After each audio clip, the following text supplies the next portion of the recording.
Hi guys, James at RampantLionReviews again for you today with another beer review. For this one we are going to have a look at another collaboration beer, and this one is half English on the home side and half Swedish on the away side. And the English brewery is one that I always liked, but it's just a little bit difficult to come across their beers actually. You know, I've not seen too many of their things about in recent times. It's been about 2 years or so since I last reviewed a beer from them, and the Swedish brewery are one that I really do quite like, but again it's been a little while since I reviewed something from them as well, a couple of months. So for the English side of things then, we are going to go to London, Hanwell in the west to be precise, and we're having a look at another beer from Weird Beard Brewing Company. This one is called the Bearded Nurse. It's a 10.3% barley wine, and it's brewed in collaboration with Electric Nurse, who of course are from Gothenburg, Göteborg, up on the west coast here in Sweden. So yeah, really curious to see what these guys have in store for us. I've noticed that more and more breweries are having a go at barley wines again. For quite a wee while you didn't see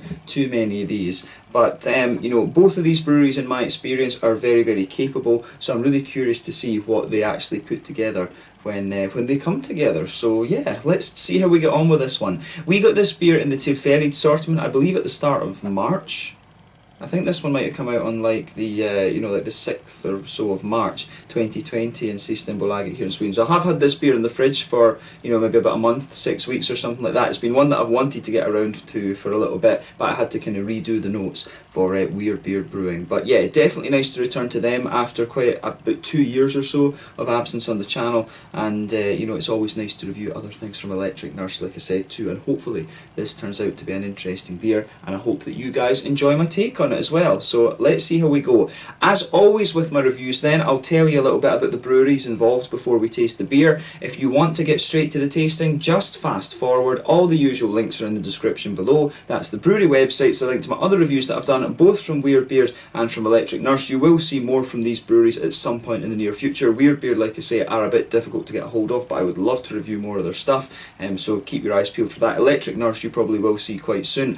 There's all the usual social media down there as well. If you want to see more reviews, do please consider subscribing to the channel. The whole channel of course has a geography based tagging system, so you can go into the home page and search for beer based on country, city, state, county, prefecture, whatever it is you're interested in. Do check out the playlists of beers from different countries. There is one there for all the English beers that I've reviewed for you, and another one for all the Swedish beers. This one will appear in both of those because it is dual nationality. And as always, please do get in touch and let me know some of the other beers and breweries that you guys would like to see me review. It's always great to hear from you guys that are watching the videos, and the support that you show the channel is hugely appreciated. So anyway, to tell you a little bit about Weird Beard first off then, on to my brewery notes, and these guys are of course the home brewery. So Weird Beard, as I've mentioned to you already, these guys are based in Hanwell in West London, and they were founded back in 2013 by Brian Spooner and Greg Irwin. So Greg apparently discovered craft beer in Canada. It was Dogfish Head was the first beers that he really discovered, but when he went back to London he discovered that, you know, you really couldn't get any of that stuff there, so he started brewing for himself.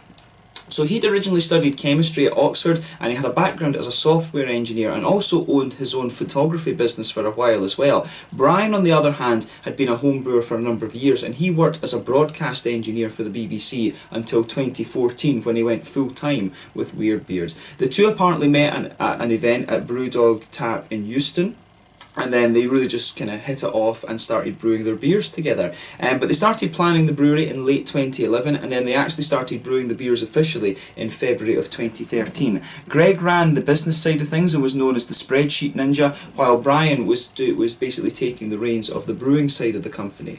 Over the years they continued to build up the brewery. They increased their capacity, produced lots of different beers and things like that, and Greg remained with the company until 2017, and then he moved to 4Pure to work in the sales side of things, and he is now their export manager as well. But we do still have Brian is obviously still involved and very active in the company and things like that. But apparently the name Weird Beard comes from the fact that people used to make fun of Brian's beard, because, you know, he does have quite an impressive beard actually. Apparently Greg was known as Mr. kind of Sensible Beard, whereas you know, whereas Brian was known as Mr. Weird Beard, but he basically turned it round on them. And a lot of the artwork that you'll find from the Weird Beard beers, it's basically a kind of tribute to both of their love of metal music, and it's a sort of tribute as well to Eddie from Iron Maiden, the whole skull thing. So you get lots of, on the Weird Beard beers you get the skulls and then the very impressive kind of mohawks and things like this. So that apparently is a sort of tribute to Eddie from Iron Maiden, of course, one of my favourite bands as well. But as of April 2020, when I'm filming this review for you, Weird Beard have produced around 200 beers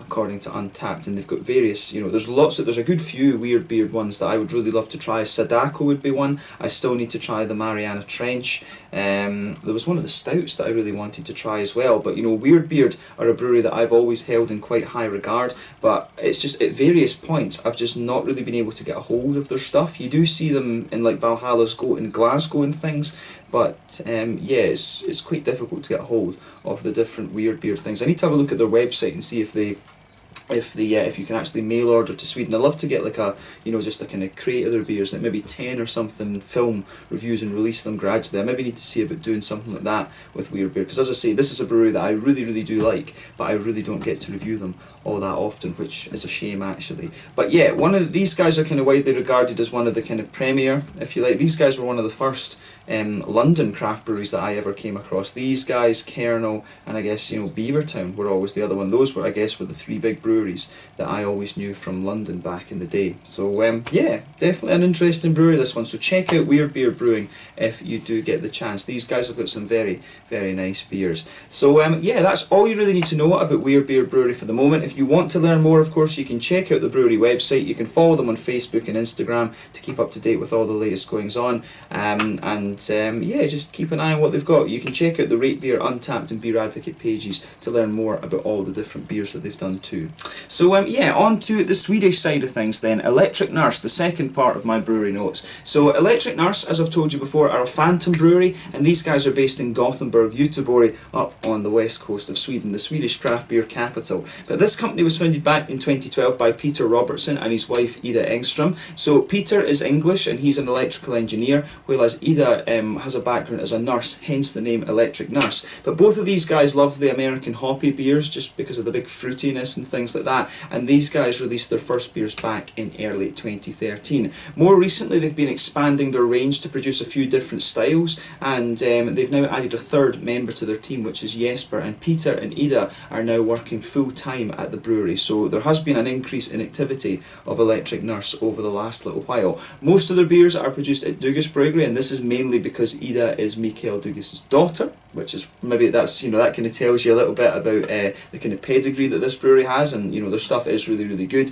But they also produce their beers at some other breweries in the Gothenburg area as well. But as far as I know, they are a 100% gypsy brewery, although, you know, she is brewing in her, they are brewing in her dad's brewery, which is, I guess, you know, that's basically a permanent home for them, to be honest. But at the moment they're producing around 250,000 litres of beer per year, and as of April 2020 they have produced around 150 different types of beer according to Untappd. I think Electric Nurse are also co-owners in the Brewers beer bars that you'll find up there. So it's All In Brewing, who are one of the gypsy brewers up there, Dugas Brewery, and as I say, I think the Electric Nurse guys own a share of it as well. If not, the beers are quite prominent there because of the connection to Dugas Brewery. So I'm not sure about the ownership structure, but if you want to try some of the Electric Nurse beers, basically you can go to either of the brewer beer bars in Gothenburg. I'd recommend that you go to Tredje Långgatan because that's the original one of the two, and you can check my out and about video that I filmed up there a while back.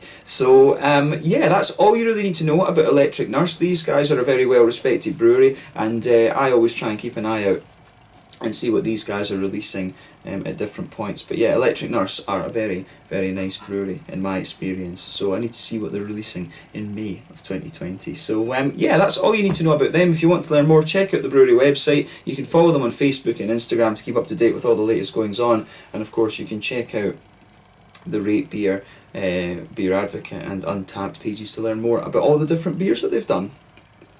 So yeah, let's get on and actually have a taste of this one before we sort of leave it too long. But yeah, as I said to you, this one is a 10.3% barley wine. The thing that's weird for me about this is seeing, you know, Swedish on a Weird Beard label, because on the side it is actually all in Swedish. So this one's obviously been brewed as a special batch to be sent over here. But this one, it's Bearded Nurse is a a returning collaboration between Gothenburg's, or Bearded Nurse is a returning or repeated collaboration between the Gothenburg brewery Electric Nurse and the London brewery Weird Beard. For 4 years in a row, we've now brewed beer, always with the same malt base but with unique hop sorts. So this year's take, we've got Chinook, Target, Olisana and Williamette. So yeah, this one is a barley wine with really interesting kind of, with really interesting kind of hoppy notes to it, because Chinook we know is the big kind of piney resinous hop. It's the one that was very popular in West Coast IPAs. Williamette's a beautiful hop as well. It gives you some lovely blackcurranty and blackberry notes. But Target and Olisana, I had to do a little bit of research on these because I didn't know them. So Olisana, both of these are English hops by the way. So Olisana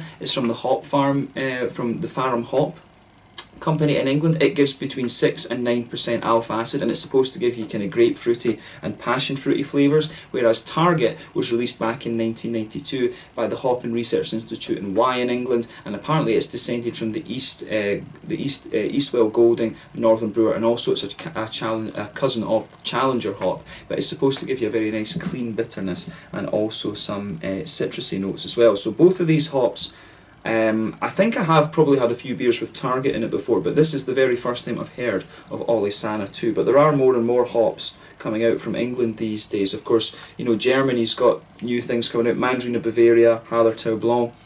But most of the new hops that are coming out are either New Zealand, Australian or American, but it's quite cool to see England now having a go at producing some different hops. But yeah, this one I think should be really interesting for these different hoppy characters. It doesn't say when this beer was bottled, but as I say, this is, I think it says it was, it was bottled on the 5th of April.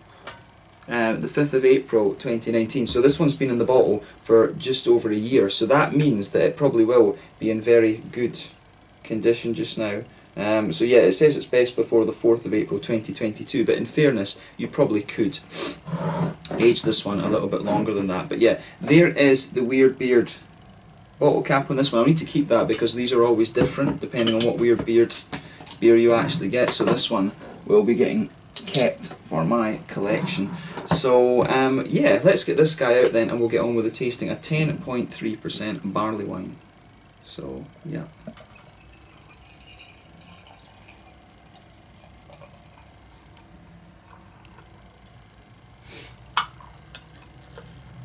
Oh, look at this.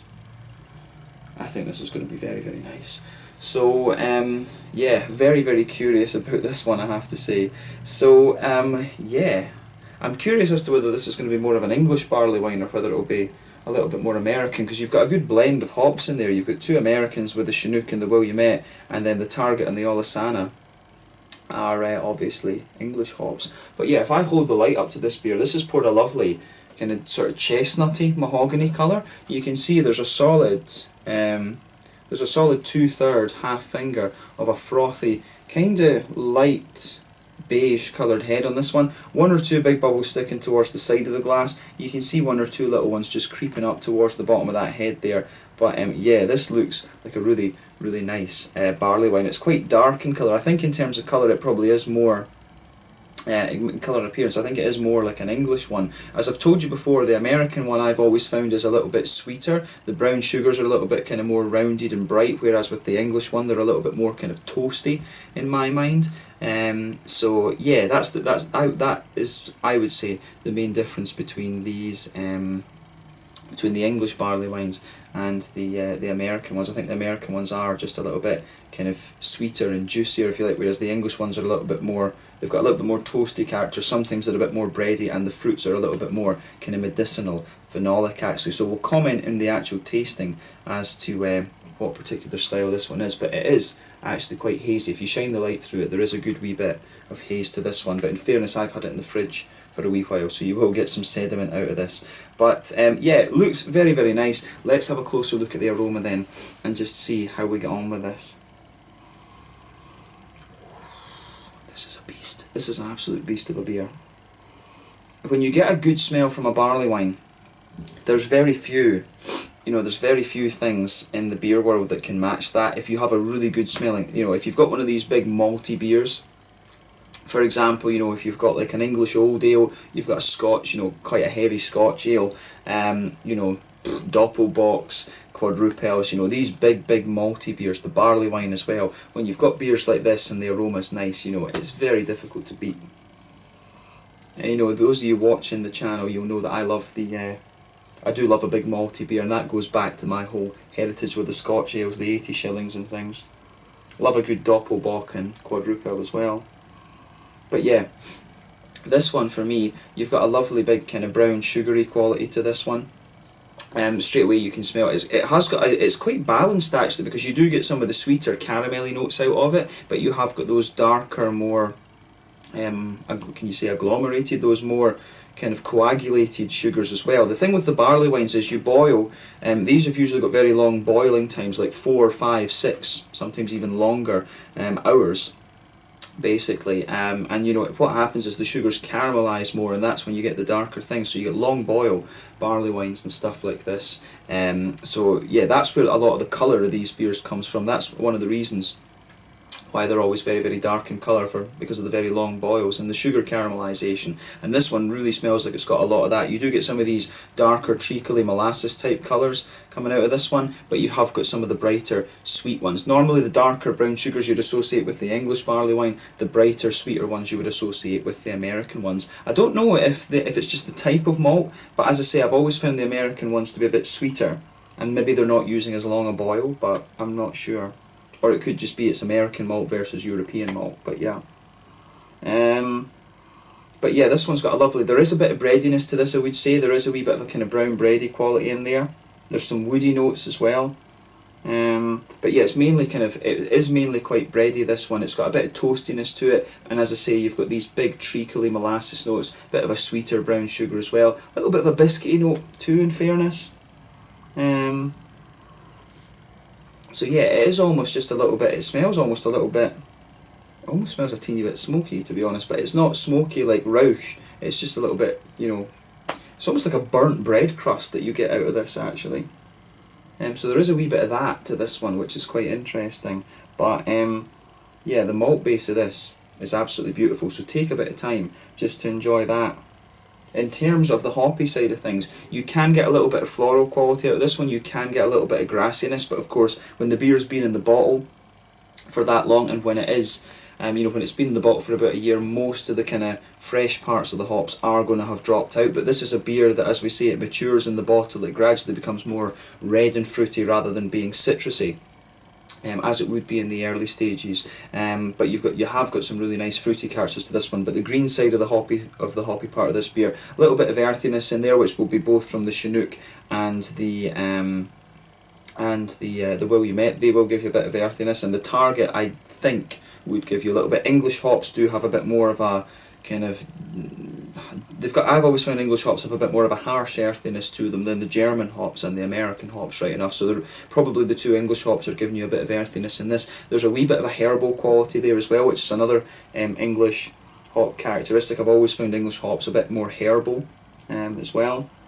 But yeah, you do get some, mainly the green side of the hops leans a little bit towards the grassy side of things. I was seeing that, I forget what, I think it was Olisana, they were describing this one as giving you a little bit of an almost sagey, spicy type note, and you can get a little bit of that out of this. It might be the power of suggestion right enough, but the website where I was reading the information about Olisana, because this is what it is, it's a learning experience this, it said that Olisana can give you a little bit of an almost sagey type quality, and you really do get that. If you smell the kind of grassy, floral side of things and the herbal notes, you do get just a little bit of that kind of spicy note out of the beer. But on the fruity side of things then, you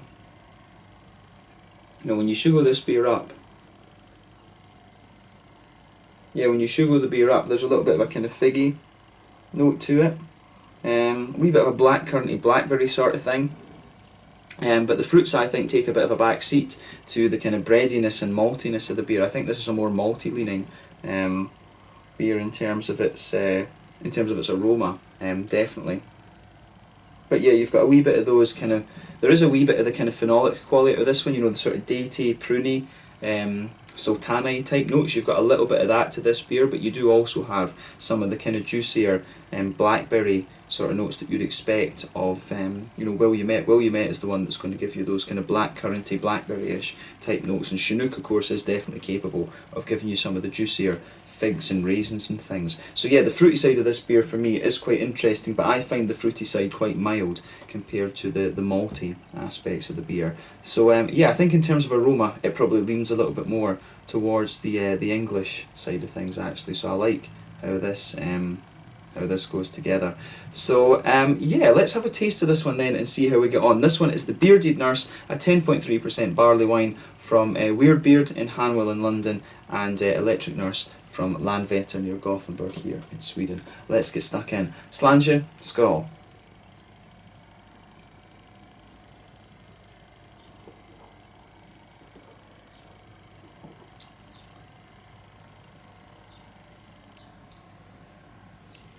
Now that is quite different to what I was thinking it would be.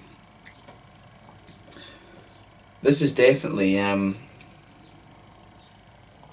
it's really quite roasty and toasty and things like that actually. First thing you're going to notice from this beer is it is very, very, very smooth. I did not expect that from this one actually. This is really different to what I was expecting.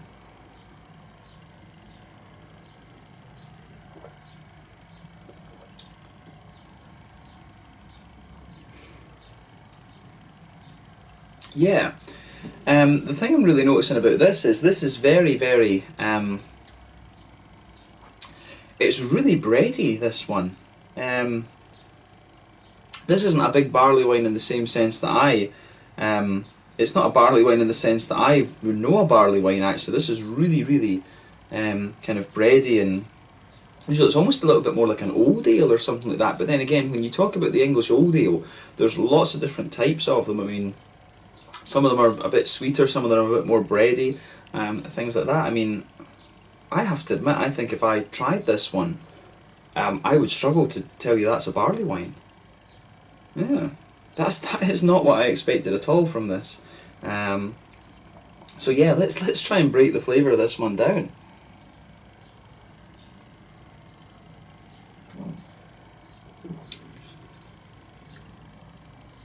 So yeah.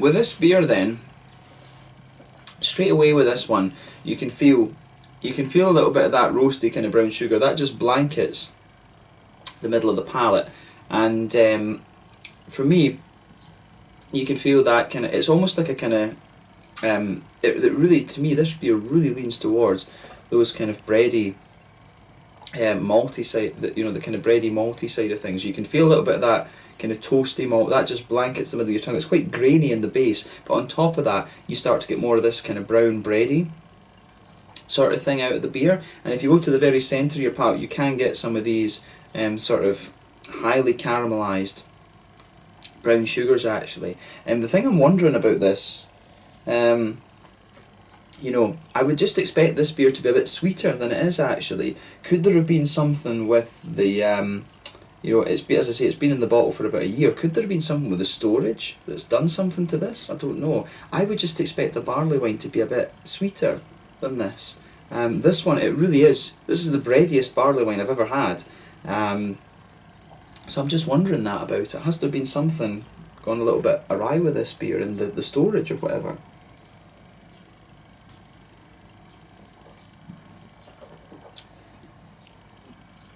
But yeah, I'm not sure, to be honest with you. I'm really not sure what to make of this one. This is not like a barley wine that I've had before, at least. But yeah, as I say, the middle of your palate, you've got a bit of that roasty, grainy malt there forming the base, bit of a breadiness on top of it. You can get a wee bit of brown sugar in the centre of your palate, but it's not overly sweet. It is, again, like quite a well-fired brown sugar. If you go towards the back of the palate, I find this one to be quite grainy and toasty, actually.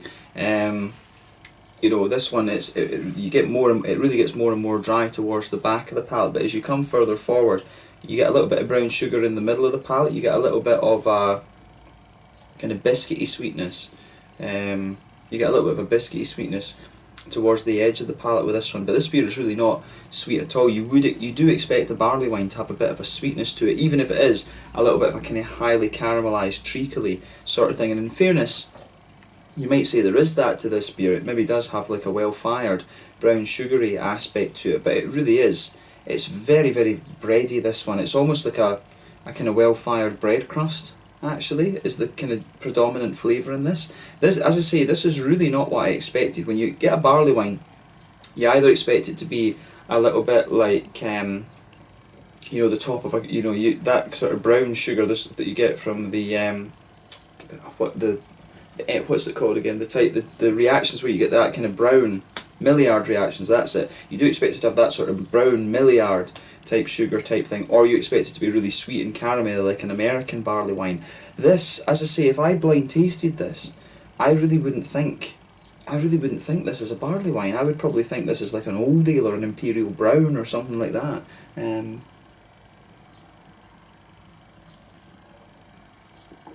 So I'm curious. I really don't know. I really don't know what to make of this one. But the malt base, I think, is quite.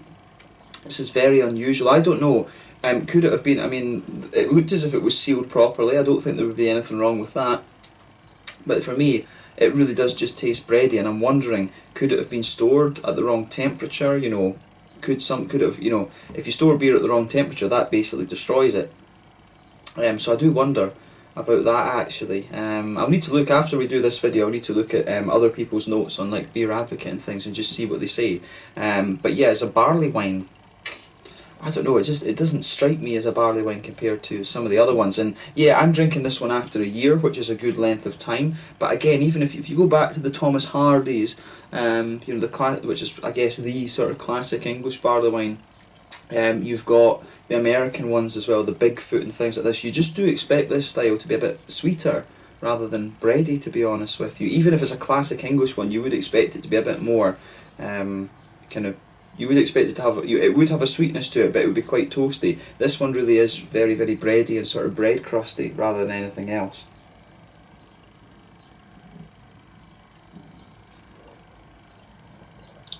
But yeah, in terms of the hoppy side of things then, back corners of the palate, there is a good little bit of earthiness there.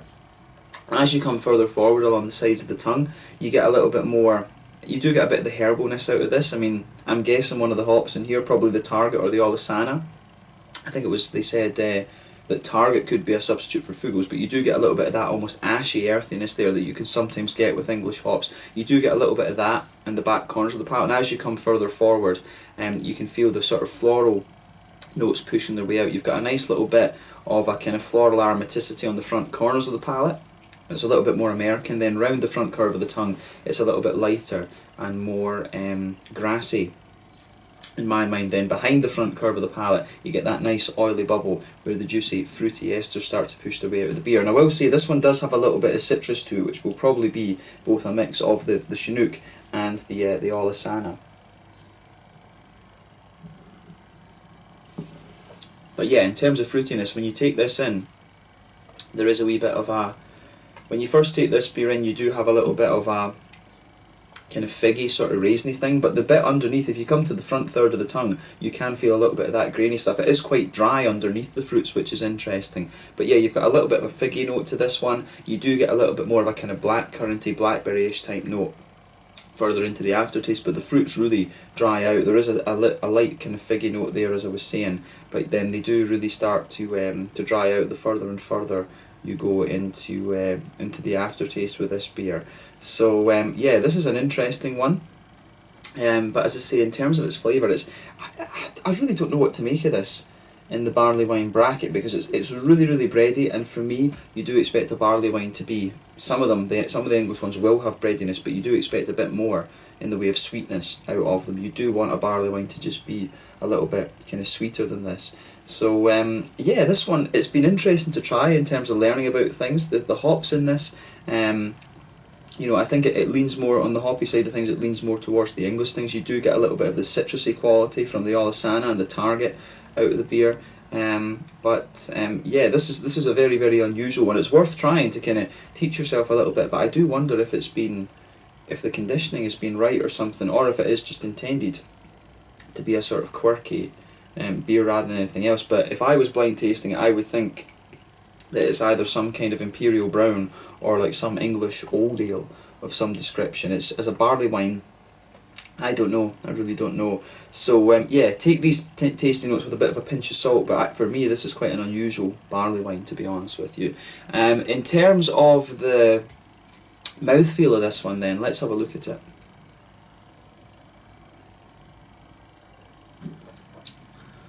I mean, I find this one, for a barley wine, it actually feels quite light in terms of its mouthfeel, and that does make me wonder if there's a bit of oxidation or something happened in here. So yeah, it is a little bit light in terms of its mouthfeel. Yeah, definitely a little bit light in terms of its mouthfeel. It feels quite wet as well. It's not that you expect a barley wine to be big and oily, and this one is kind of quite wet. But yeah, I find this beer overall, the mouthfeel is actually quite dry, which is interesting too. So in terms of the IBUs and stuff, I think this beer is maybe around the sort of 60, 70-ish IBU mark. There's a good little bit of IBU to this one, a little bit of it coming from the malt base and a little bit of it coming from the hops. But when you've got Chinook involved here, Chinook is a bit of a beast in that regard. You've got a little bit of juicy fruitiness to this one. The malt base, like I say, is quite smooth and dry, a little bit of breadiness. But yeah, you've got a good wee bit of a hoppy kind of character to this beer as well. But overall, it's an interesting beer, this one. As I say, I am just curious as to whether there's something gone wrong with this beer in the storage or whatever. It's been in the bottle for a year. I've had it in the fridge. I don't know if maybe this bottle just could have been knocked or something like that, and the cap's come off a little bit, something like that. But in terms of a barley wine, I just think it should be a lot sweeter than this. So I don't know if I would drink this one. If the brewery told me, oh no, there is something wrong with this, the bottle that you got was faulty or whatever, I would re-review it and have a look at it. But I think in terms of barley wines, this is one that I probably wouldn't drink again, actually. And that wouldn't put me off some of the other Weird Beard beers or the Electric Nurse things. I think this is one that's maybe just, if it is intended to be this way, it's not my taste with the barley wines. I expect this style to be sweeter. So yeah, just maybe take this review with a bit of a pinch of salt. But as I say, both breweries in this collaboration, very, very capable. There's a good few of the Weird Beard ones that I'd like to try that I've not managed to get a hold of. Sadako would be one. And of course the Mariana Trench I do need to try. That would be awesome. But yeah, this one, as I say, quite Weird Beard can do some quite quirky things, but I'm just really not sure about this. As I say, the thing for me, a barley wine should be sweet, and this is a bit too bready for my liking. So yeah, I don't know if it's based on some very old English barley wine recipe, but yeah, this one is a little bit too bready and kind of thick and stuff for me. But maybe it's a properly old school English real ale type barley wine, which would make sense. But yeah, this one in terms of the barley wine style is not particularly to my taste. If I tasted this, I'd think it was an old ale or you know, an imperial brown of some description. But yeah, interesting to try this one. But as I say, probably not. If I had the choice of other beers from Electric Nurse or Weird Beard, I'd probably, you know, quite certain I would pick those over this one. But yeah, let's leave it at that for this one. This one was the Bearded Nurse, a 10.3% barley wine from Weird Beard in London and Electric Nurse here in Sweden. An interesting beer to try, this one, quite quirky, and we'll need to see. I'll need to keep an eye out and see if they have another one coming out next year, and maybe that one is a little bit sweeter. But let me know your own thoughts on this beer in the comment section below. Let me know what your favourite beers are from both breweries as well. We will see more reviews from both of them over the next little while. But this is one, as I say, I don't know. I don't think I would revisit this. But yeah, thank you again for watching my reviews. Until the next time, please like, subscribe, share, all the usual YouTube stuff. Let me know your thoughts. Let me know your favourite beers from Weird Beard and Electric Nurse, and I will catch you guys very soon. This was the Bearded Nurse Barley Wine at 10.3% from Weird Beard in West London, and Electric Nurse in Landvetter just outside of Gothenburg. Slàinte, skål, cheers.